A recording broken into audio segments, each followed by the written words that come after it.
From a future perspective, what is it that we, if you ask a common man, what does he think when you talk to him about good roads? So, or good highways? The key things that people usually mention are, it should connect key cities across the country. It should have the ability to handle adequate traffic. Now, if you see, most of the highways which were built about 8-10 years back are again congested. So now there is a plan to expand these congested highways. But the expansion of these congested highways is not very easy because it was not future thought or it was not future proofed. So acquiring land and various other problems will continue to exist, which in turn will delay the entire process. Easy commuting. We have been talking about electronic tolling way back from 2010, but we see that electronic tolling now happening to most of the toll plazas. Still a lot more is left to be completed.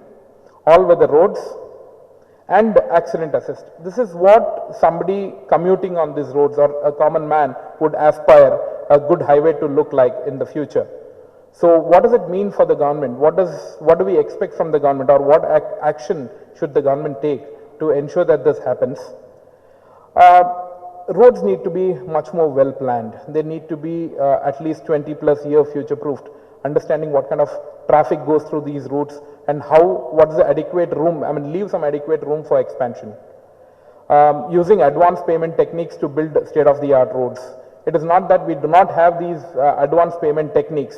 It is the resistance at various levels that have not led these advanced payment techniques to be utilized completely. Using HTMS and intelligent transport systems, we have already seen these in some of these projects which have already been executed, but that's not there across all the projects. We assume or we believe that this would be something that will happen going forward in all the projects in future. Building a sustainable ecosystem. Now, what do we mean by a sustainable ecosystem? See, for anybody, a road will connect place A to place B. But more than that, there has to be an ecosystem. There has to be enough restaurants on the road. There has to be enough restrooms. So the traveler is right now not looking at traveling from one destination to another destination. He is looking at the experience in that travel. So the government should ensure that when they are throwing out contracts to developers, they also give them some room to develop this sustainable ecosystem by which the project becomes more viable. Now, taking a look at the kind of equipment that are being used in the current road manufacturing, we do believe that the equipment that is required to build these modern roads are already available in the country. It is not that there is lack of equipment, hence we are not able to do it. But the adoption rate of these equipment has to be increased. We are seeing of late in most of the projects that they are trying to use some of these modern equipment. We are hoping that a lot more projects or things might be made more mandatory by the government to use of these equipments.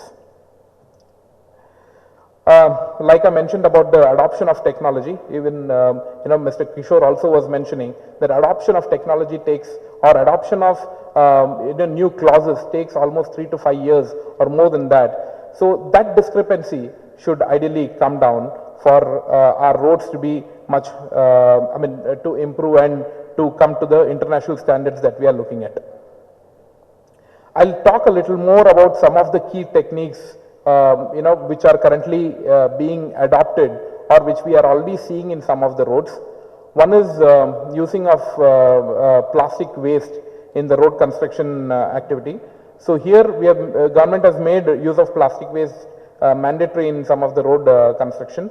So this will add to the longevity. This will also add to usage of plastic in a better manner, plastic waste, and also it will not allow seepage in each of these roads.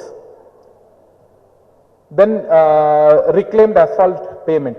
So earlier, whenever road had to be reclaimed, the maintenance of a road had to be done, they were using backhoe loaders, they were using excavators to rip off the road and then relay the next layer. But now we are using coal millers. We have seen many projects which are using coal millers, by which it is the part of the almost 50 to 60% of the surface can be reused, and then the top layer can be extracted, and then that can be reused using a batch mixer asphalt plant. So this is another technique which we see being commonly used. We believe that this will become a common practice going forward. Then finally, the cold mix technology. So this is something which will help us come up with all weather roads. I mean, roads can be laid during all weather and will lead to a better technology use. Other technologies which we see are, paving by autopilot, use of geotextiles, 3D modeling. So some of the new technologies which people are utilizing in some of the projects. We hope that this will get to all of the projects which are being done. Mahesh, 2 minutes. Yeah.